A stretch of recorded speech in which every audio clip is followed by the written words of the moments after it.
மிக மிக முக்கியமாக மதுரை மேலூரில் 278.26 ஏக்கர் பரப்பளவில் பிரம்மாண்டமான சிப்காட் தொழில் பூங்காவுக்கு இன்னைக்கு அடிக்கல் நாட்டியிருக்கேன்.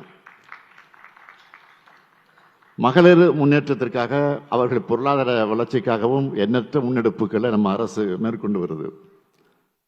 நாட்டிலேயே அதிக அளவிலான பெண்கள் தொழிற்சாலைகளில் பணிபுரிகிற மாநிலமாக தமிழ்நாடு யாரும் எட்ட முடியாத உயரத்தில் இருக்கு. அதுக்கு வலு சேர்ப்பது போல தைவான் நாட்டை சார்ந்த பே ஹாய் குழுமம் தோல் அல்லாத காலணி உற்பத்தி திட்டத்தை மதுரையில் நிறுவ முன்வந்திருக்கு. இதன் மூலம் 15,000 பேருக்கு வேலை வாய்ப்புகளை கிடைக்க போகுது. அது பெண்களுக்கு.